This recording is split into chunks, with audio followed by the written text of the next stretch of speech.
Today I want to engage in a lesson in alchemy. Now, not the kind of alchemy that you may have read about where people try to turn some sort of useless element into gold. I want to talk about a kind of alchemy that's a much more fantastic. I want to talk about the alchemy of turning water that is unfit to drink into drinking water. I want to talk about this alchemy because it's very important to many of the things that we do as chemists, and it's one of our big gifts to the world. And so I hope you'll join me on a lesson in alchemy, and it'll open up some doors into the world of drinking water and drinking water treatment. Now, as chemists, we tend to be literal people. In other words, we tend to think of water as a molecule of oxygen and 2 molecules of hydrogen. But to the rest of the world, water is a much different thing. Water is the stuff of romance. Water is the essential nutrient, the essential element that we need to run our civilization. Water is a very special thing. But to me, the thing that's most intriguing about the way that society defines water is we tend to define water by what it's not. We think of water as something that's colorless, transparent, and odorless. That's kind of strange from the perspective of a chemist. And when it comes to drinking water, we apply some of the same standards when we think about whether the drinking water is suitable. For drinking water to be suitable for consumption, it has to be colorless, it has to be odorless, and it has to not contain anything that might make you sick. Now, to a literal chemist, this might mean that we give people deionized water or distilled water. But for reasons that I hope to show you today, this just isn't something that's practical. It's not practical in an economic sense, it's not practical in a health sense, and more important, we could never afford to do it.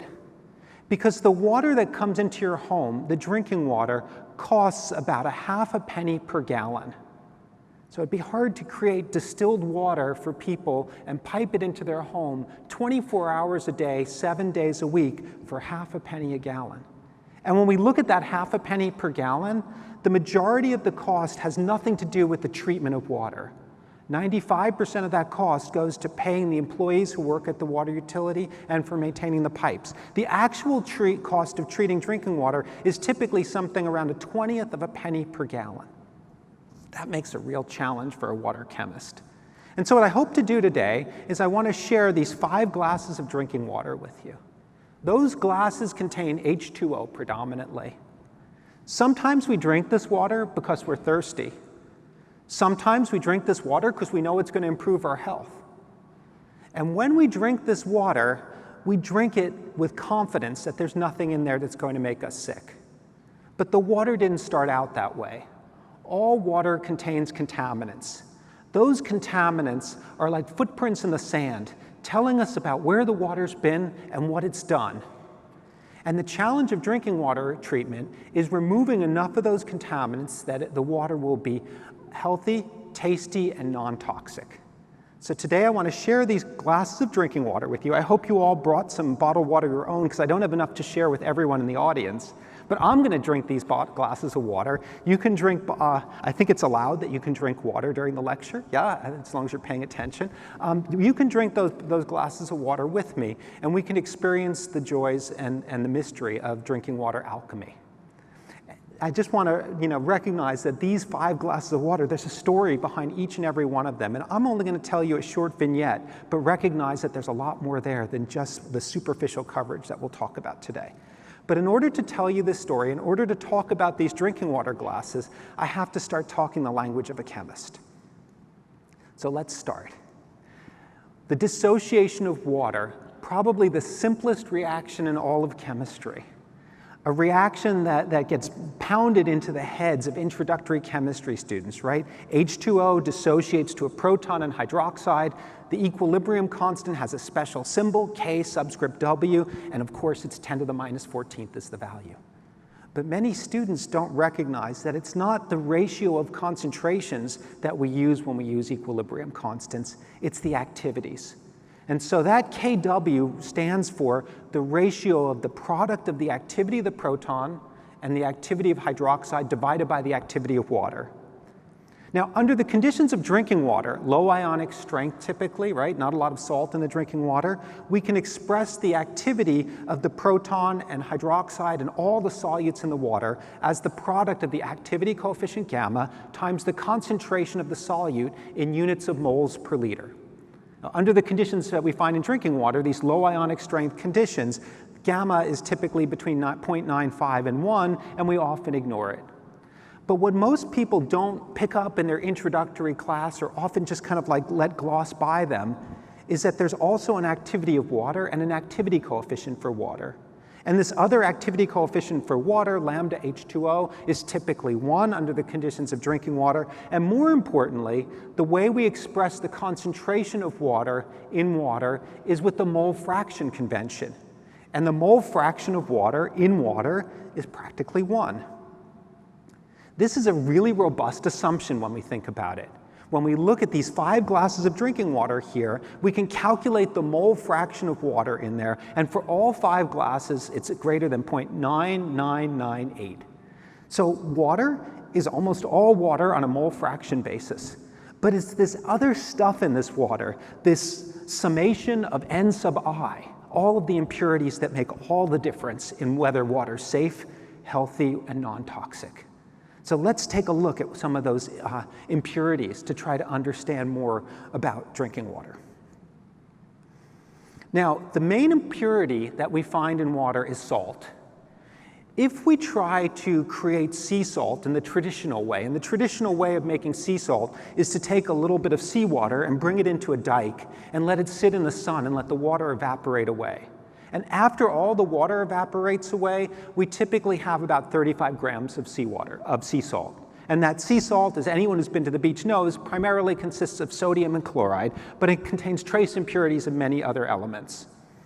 Now, we also know from experience that you can't drink seawater, but just have a little bit of salt in that water, and it's not very pleasant to taste. About 0.5 grams per liter of salt in water, or total dissolved solids, as water chemists call it, makes water unpalatable. So if you've ever been in a city in the western part of the United States and thought that the water tasted a little bit funny, it was probably because the water had cooked in the desert sun on its trip from the water source to the water treatment plant. And as it cooked in the sun, the water evaporated away and left behind higher concentrations of the salts. And so if that water had something like 0.7 grams per liter of salt in it, it probably tasted a little off to you or a little funny, and it would take you a while to get used to drinking that kind of tap water. Now, on the other end of the spectrum is distilled water. We all know from experience, if we've ever kind of snuck a little glass of distilled water from, maybe we bought some home to use for an iron, or heaven forbid, you took some from the laboratory Millicue machine, it doesn't taste very good. And it doesn't taste very good because it doesn't have salt in it. Now, companies that make bottled water want their consumers to have the same experience when they drink that water anywhere in the world. And so what they do when they create bottled water is they remove all of the salts from the water, and then when they add in a mixture of salts that their consumer tasting studies have shown are particularly palatable to customers. And so anywhere in the world that you buy that water, it came from that local area, it had all the salts removed, and then they've just put in the right amount of salt, and it tastes the same wherever you drink it. Other companies will bottle spring water.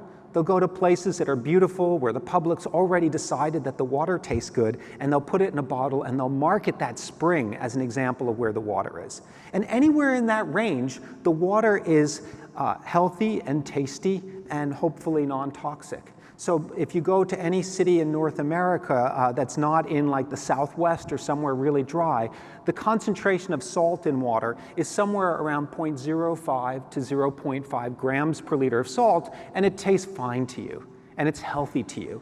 And which particular city's water really tastes greatest to you probably depends upon where you grew up and what you got used to. So here's the concentrations of 4 of the major anions and cations that we find in drinking water on both the mole fraction scale and the mole per liter scale. You'll see that sodium and chloride, the predominant ions in sea salt, are also the predominant ions in drinking water almost anywhere we go. And then we'll see at lower concentrations ions like calcium and sulfate. They tend to have lower concentrations and more variability in their concentrations because they're derived from the local geology. And that local geology varies from place to place. So with this in mind, let's try our first glass of water.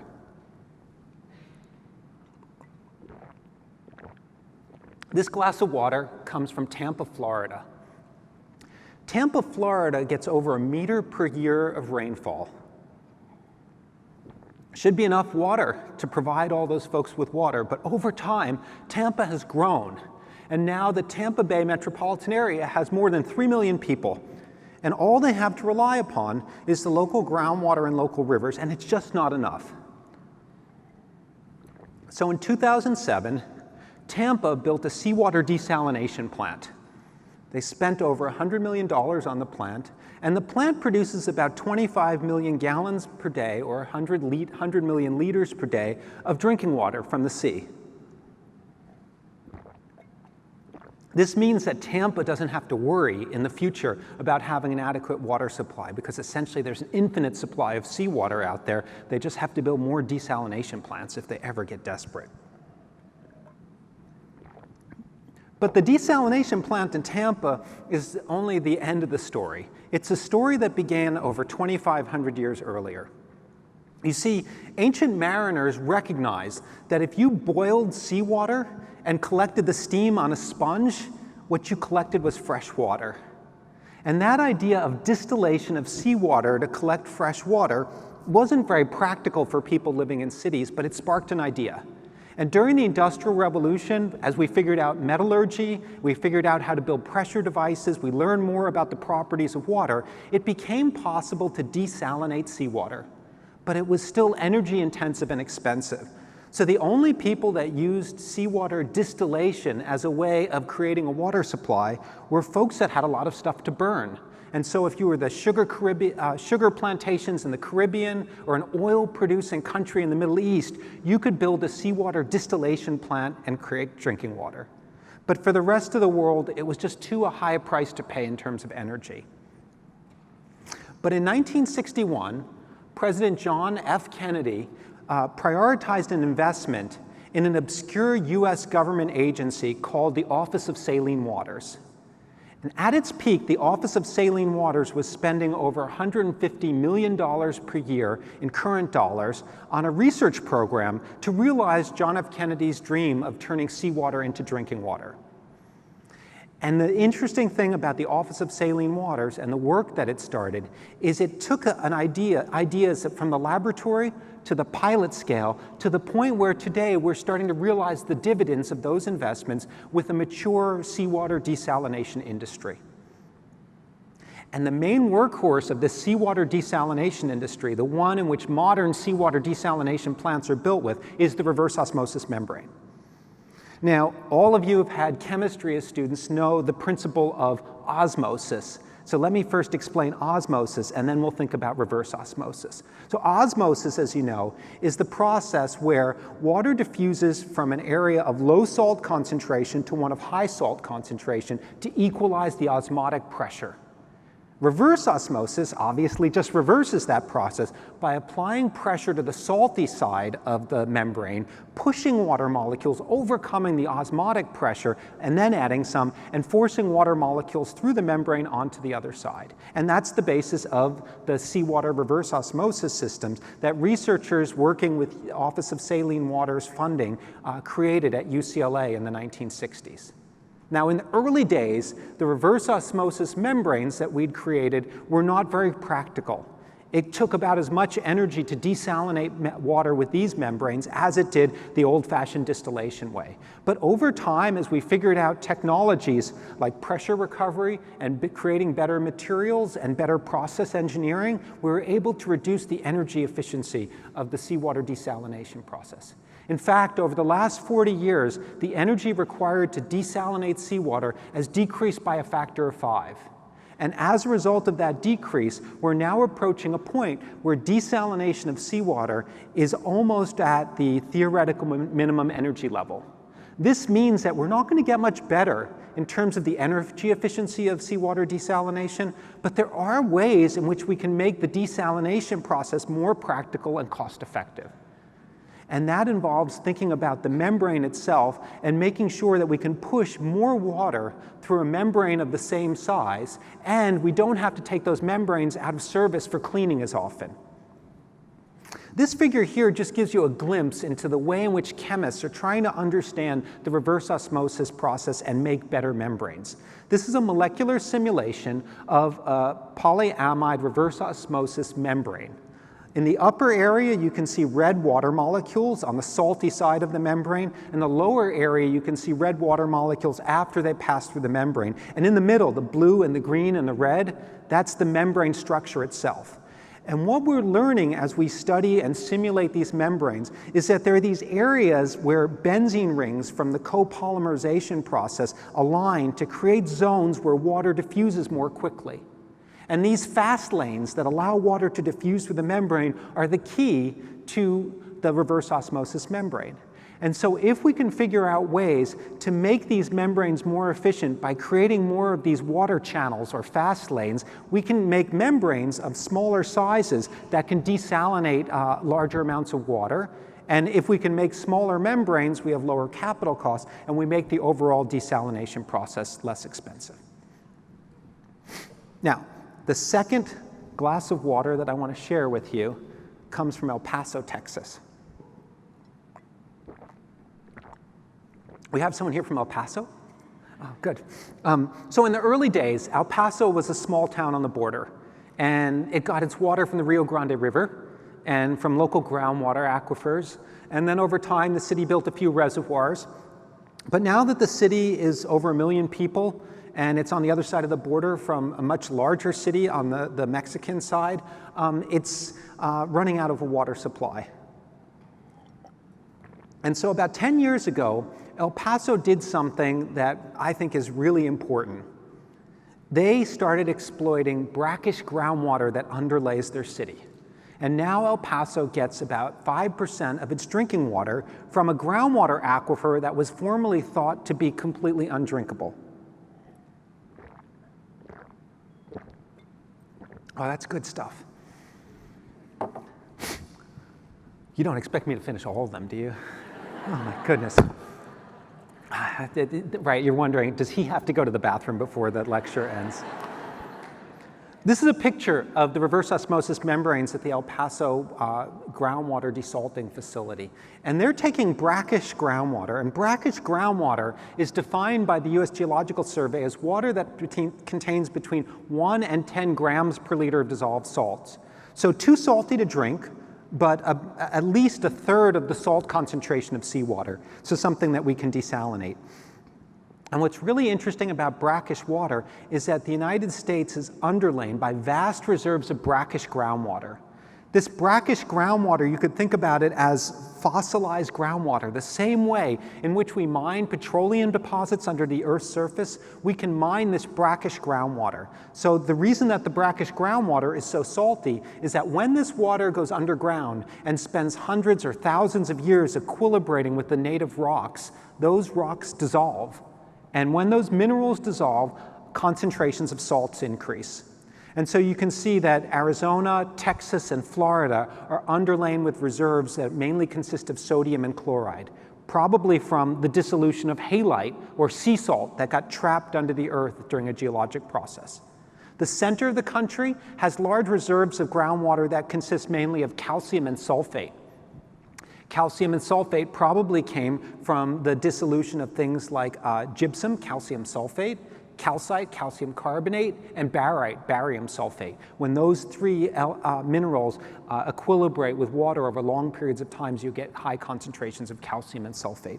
And California's Central Valley, one of the most important regions of the country for growing fruits and vegetables, is underlain by brackish groundwater that contains all 4 of those ions. So El Paso, it may be just one of the first cities in America that's exploiting brackish groundwater, but San Antonio, for example, is currently building a desalination, groundwater desalination facility that is even larger than the one in El Paso. So it's a pretty interesting and important development for water resources in these inland communities that may not have access to the ocean. And one of the challenges, and of course, when we do this, there are lots of technologies available for desalinating this brackish groundwater, but the main one that we still use is the reverse osmosis membrane. So it looks a lot like the seawater desalination process. But there's a difference when we think about desalinating brackish groundwater, because all of those ions in the groundwater can cause problems. So if you can imagine this desalination process, we're applying pressure to the salty side of the membrane, we're driving water molecules into the clean water side of the membrane, and we're leaving behind those salts in a material that we refer to as reverse osmosis concentrate. Now, the saltier the salty side of the membrane becomes, the more pressure we have to apply to overcome the osmotic pressure and create clean water. But more importantly, as we concentrate the salts on the salty side of the membrane, we eventually exceed the solubility of the salts. Consider the case of gypsum, calcium sulfate. Even that sodium and chloride-rich groundwater has relatively high concentrations of calcium and sulfate. Eventually, as we're desalinating water, we exceed the solubility product of gypsum, and gypsum starts to precipitate. And you can see in this electron micrograph here, crystals. Those little things there are crystals of gypsum forming on the surface of a reverse osmosis membrane. And as those crystals form on the membrane gets clogged, and it can't provide any way for water molecules to diffuse through the membrane anymore. It has to be taken out of surface for cleaning, and then has to start over again. So what chemists do to try to increase the rate at which the water passes through the membrane and prevent the precipitation of these inorganic minerals on the membrane surfaces is they add materials called antiscalants.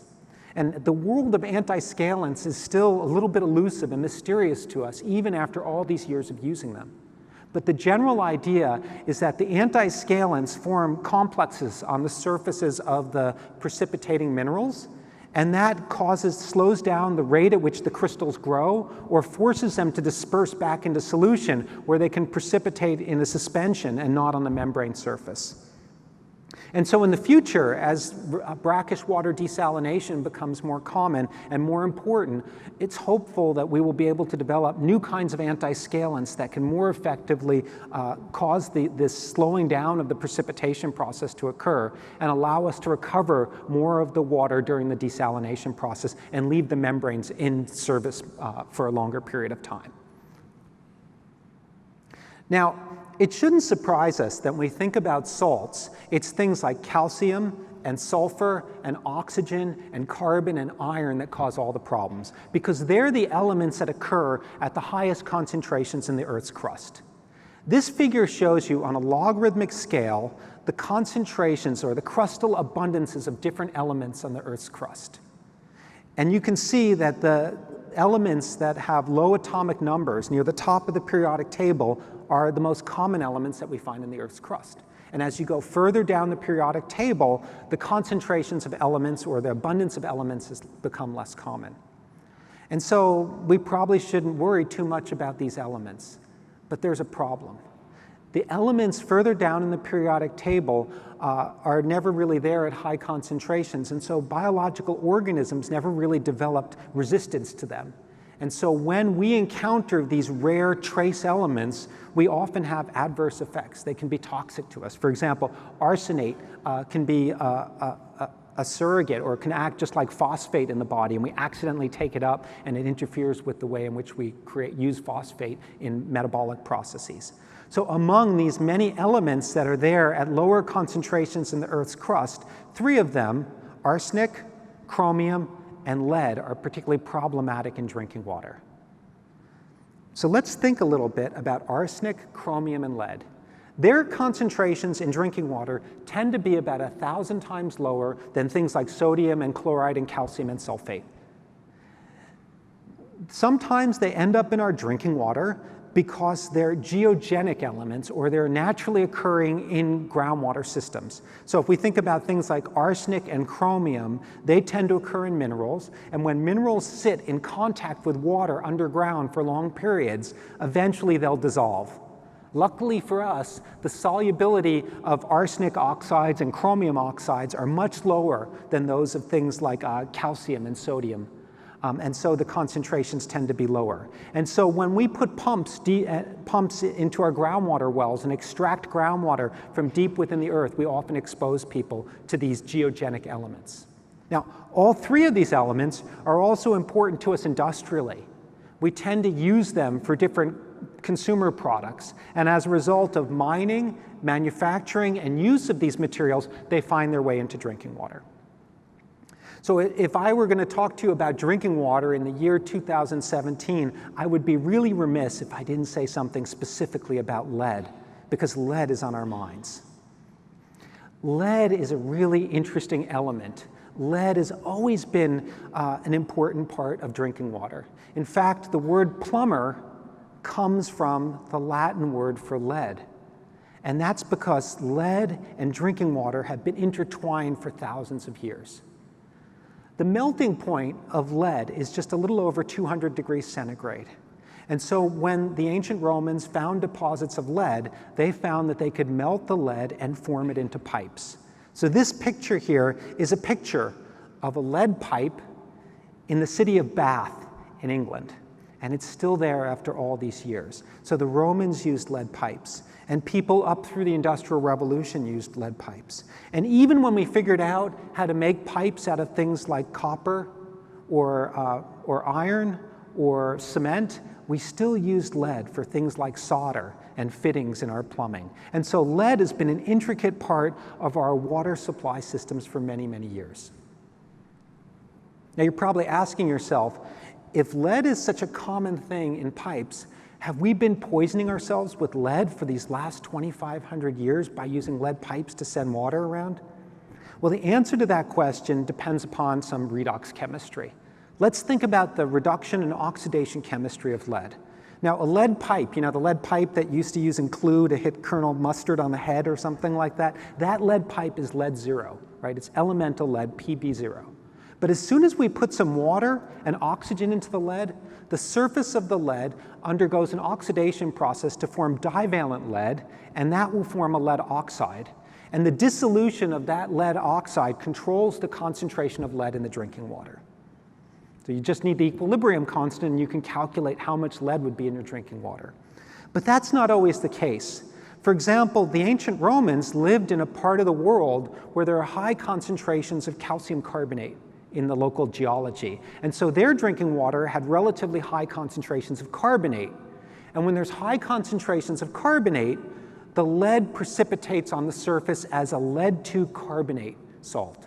And that lead-2 carbonate mineral is much less soluble than the lead oxide. So the Romans could happily operate their lead-containing water system without it being exposed to high concentrations of lead because they were protected by the local geology. But not everyone had that going for them. For example, in Massachusetts, where a lot of the water that people use is surface water, the concentrations of carbonate are much lower. And so in the period after lead pipes were installed around the start of the 20th century, forensic evidence suggests that something like 10% of the people in Massachusetts exhibited signs of chronic lead poisoning. Luckily for the people of Massachusetts, in the early part of the 20th century, we started adding hypochlorite and hypochlorous acid to drinking water. We added these things to disinfect the water, but we had this unintended benefit that the hypochlorite reacted with the lead-2 and converted it into a lead-4 oxide. And that lead-4 oxide is incredibly insoluble. So as soon as we started leaving a little bit of chlorine in our water, the surface of those lead pipes started to have lead-4 on them instead of lead-2. And that lead-4 is much less soluble than lead-2, so you didn't need to have a lot of carbonate around to make it possible to drink the water. Seems like a complicated story. The story gets even more complicated because in the late 1980s and 1990s, people started to replace that hypochlorite and hypochlorous acid with something called chloramines. And when the chloramines were added, it changed the chemistry completely. So in the early 1990s, the EPA started requiring cities that had high concentrations of lead in their tap water to add phosphate to the water. And when phosphate was added to the water, even if there wasn't a lot of carbonate around, a lead phosphate mineral formed on the surface of the pipes. And that lead phosphate mineral was a lot less soluble than the lead carbonate or the lead oxide that might have been there before. Pretty complicated story, right? This is kind of the background, the story behind what happened in Flint, because someone stopped putting phosphate in the water and the concentrations of lead increased as more aggressive water went through the pipe system. So I don't think I'm going to give you a glass of Flint tap water. That wouldn't be right. And I'm certainly not going to drink a glass of Flint tap water. The glass of water that I want to share with you today comes from Madison, Wisconsin. Here's to you, Bassam. Like Flint, Madison had lead pipes in its downtown. Like Flint, Madison had high concentrations of lead in its tap water. But unlike Flint, Madison didn't mess around putting phosphate in the water. They did something different. Why did Madison take a different approach? Well, part of the reason Madison took a different approach is that when they started to do some tests putting phosphate in the water, the addition of phosphate didn't reduce the lead concentrations as much as they thought. And so it probably wouldn't have worked that well, or they would have tried to have a lot of research to figure out how to add the right amount of phosphate and adjust the pH and water chemistry in order to form those lead phosphate complexes. But there's another reason that Madison didn't put phosphate in its water. So anyone who's ever been to Madison before, go Badgers, knows that Madison is a city of 4 lakes, and those lakes are really one of the aesthetic beauties of Madison. There's nothing nicer than sitting on the Union Terrace on a Friday night drinking beer and looking out at the lakes. But sometimes the lakes are not that pretty. Sometimes the lakes turn green, pea green with blue-green algae. And the reason that Madison's lakes sometimes get full of algae is that phosphate coming from upstream watersheds washes into the lakes and fertilizes them. So to the people of Madison and Madison's water utility, it didn't seem like a good idea to start adding phosphate to the tap water, because some of that tap water would probably find its way into the lake. And even the water that didn't go into the lake would go to the sewage treatment plant and end up in the downstream community's water supply and their lakes and cause them to turn green. So Madison took a different approach. They removed the lead-containing pipes from the downtown area. Now for Madison, this only cost about $15 million, or if you average it out over all the people who paid for water in Madison, about $60 a person. For the United States overall, the American Water Works Association estimates that removing all the lead pipes will cost somewhere around $30 billion. But if we average that out over everyone in the country, that's only about $90 a person, about what it took for Madison to solve their lead problem. So as we have discussions in the coming years about what to do about lead in tap water, we should recognize that we can play around with the chemistry and try to adjust it, or we can use the approach that Madison used. Now this question of infrastructure investments to try to improve water quality is what's behind my last 2 glasses of water. My last 2 glasses of water are there because I want to tell you a story about some organic chemicals. And these organic chemicals that sometimes occur in drinking water go by acronyms, go by abbreviations. And the 3 I want to tell you about are the THMs, trihalomethanes, the HAAs, haloacetic acids, and NDMA, nitrosodimethylamine. I want to tell you a story about these 3 chemicals. They're sometimes present in drinking water. Their concentrations tend to be less than those of arsenic, chromium, and lead, and much less than sodium, chloride, calcium, and sulfate. And they're there because we disinfect the water with chlorine. Why in the world do we disinfect water with chlorine? Well, we disinfect water with chlorine to protect people from waterborne pathogens that might be in the water supply.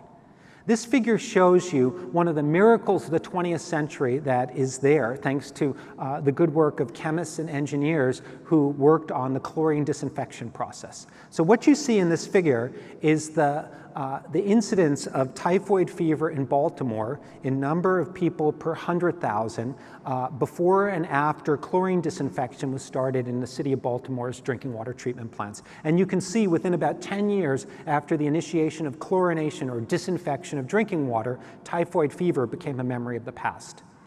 It's been estimated that in North America, the lifespans of the average person increased by about 7 years purely due to water treatment, water disinfection and water filtration during the 20th century. So really one of the greatest engineering or science accomplishments of the 20th century, all thanks to chlorine chemistry. But chlorine chemistry is not simple. As people started to build more and more chlorination treatment plants in cities, they found that the water behaved differently in every city. Sometimes when they put chlorine in the water, it disappeared quickly. And other times when they put chlorine in the water, it disappeared slowly. And the engineers who were building those water treatment plants wanted to know, what should I do? How much chlorine should I add? I don't want the water to taste like bleach after it's done, but I certainly don't want to add too little water. And what happens as the seasons change and the water quality changes as the water comes in from different sources? Well, thankfully, a scientist named Harriet Chick developed an approach for predicting the rate at which waterborne pathogens are disinfected by chlorine.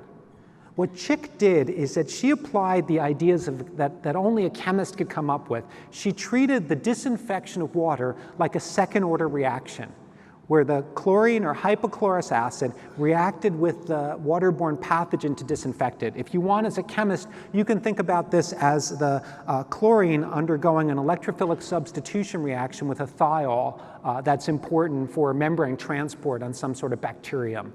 And once enough of those reactive sites underwent this substitution reaction, the organism was disinfected or dead. And so what she did was she developed something called the Chick-Watson law, shown here. And what it tells us is the rate of disappearance of waterborne pathogen, N over N naught, the fraction remaining, is related to something called lambda C sub W, the Chick-Watson constant, times the concentration of chlorine times time. In other words, the dose, the product of concentration times time, is the amount of chlorine that's applied and the rate at which it disappears, and every organism has a different Chick-Watson coefficient.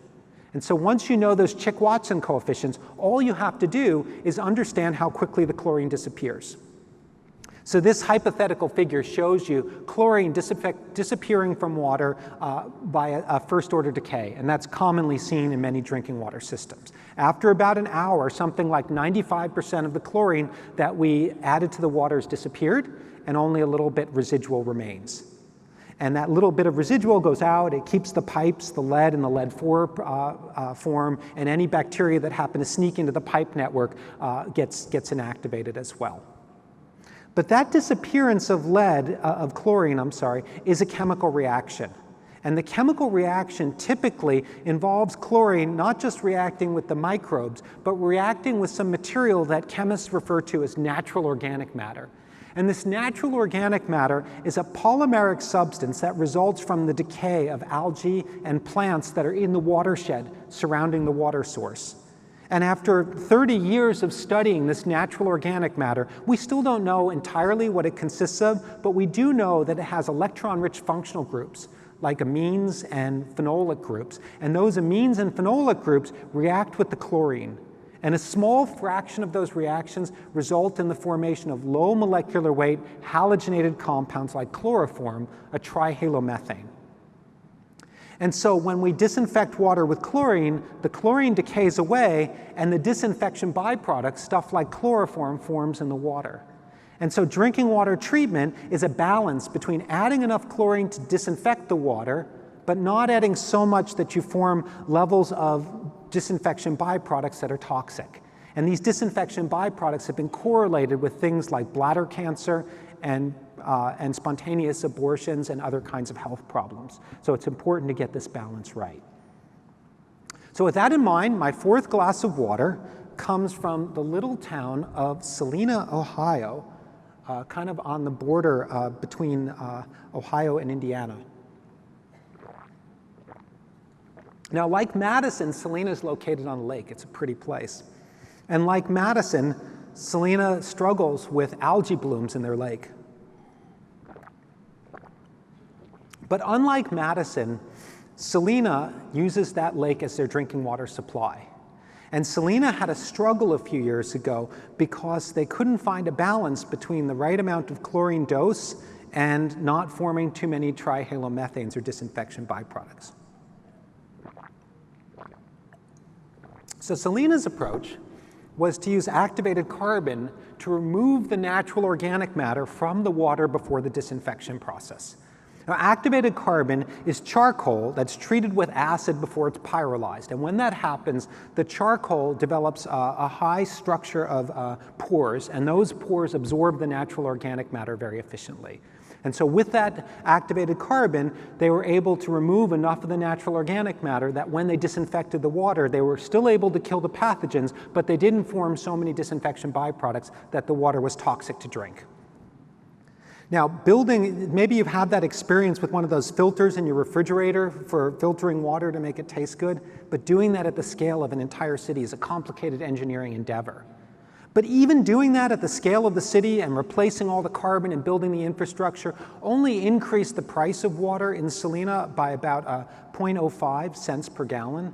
And so people didn't really notice it because, like I said earlier, most of the cost of delivering water comes from employing the people at the water treatment plant and paying for the pipes and not the treatment itself. Now, the last glass of water that I want to share with you comes from Anaheim, California. Go Ducks, I know. Anaheim is located in a part of California called Orange County. And Orange County is an interesting place in terms of water because it's located south of Los Angeles and north of San Diego. And Los Angeles and San Diego were big cities much before Orange County was. And so as a result, they have senior water rights to the imported water that comes from the Colorado River in the northern part of California. But what Anaheim has going for it is it has a wonderful groundwater aquifer underneath the city. And so even though the millions of people in Orange County outstrip the ability of that aquifer to provide them with enough water, the city has found a creative way to replenish that groundwater. Starting in the early 1970s, Orange County's water agency started something called the Groundwater Replenishment Project. The Groundwater Replenishment Project basically takes the water that goes down the sewer, the wastewater in the city, puts it through a sewage treatment plant, and then passes it through those reverse osmosis membranes that I told you about earlier. And they do this because the salt concentration of the wastewater is about 30 times lower than the salt concentration of seawater, and it makes the desalination process a lot less energy intensive. After the water passes through the reverse osmosis membranes, it gets injected into the groundwater aquifer, where it spends about 6 months before being pumped up and returned to the drinking water supply in a process known as potable water reuse. This process is interesting to me because about 15 years ago, my graduate student Bill Mitch and I found that the city's water supply was contaminated with a low molecular weight compound called NDMA, nitrosodimethylamine. This compound was being formed when the water was chlorinated during the disinfection process that was there to protect the reverse osmosis membranes from particles getting on them. So what happens is when we add hypochlorous acid or chlorine to wastewater and it contains ammonia, we form a compound called monochloramine. And that monochloramine undergoes a disproportionation reaction, an acid catalyzed reaction, to form dichloramine. And that dichloramine reacts with things like dimethylamine that might be in the wastewater to form a hydrazine, which is then oxidized by oxygen to form NDMA. And what was happening in Orange County is in order to disinfect the water before the treatment process, they were forming levels of NDMA that were unsafe to drink. And so the solution to this problem was to add a little bit of hydrogen peroxide after the reverse osmosis process to shine ultraviolet light on it and cleave that peroxide bond to form 2 hydroxyl radicals. And those hydroxyl radicals reacted with the NDMA and oxidized it into materials that were no longer toxic. And so now the advanced treatment plant, after the reverse osmosis process, has the ultraviolet light treatment step, still discharging the water into the aquifer and pumping it up into the city. And increasingly, cities in the western United States, in California and Texas and Arizona, and even in Virginia and Florida, are using this advanced water treatment process for potable water recycling. And millions of people in America are now getting their tap water through this kind of process. So there you have it. The story of drinking water, an introduction to drinking water chemistry in 5 glasses from 5 cities in the United States. We could have spoken for hours about these different cities and the different situation. But the thing I want you to take home from this lecture is that water treatment is an alchemy art. And that alchemy art is the one that chemists developed. And that chemistry knowledge that goes into treating water is key to making sure that our cities have water that is healthy, tasty, and non-toxic. Thank you very much for your attention.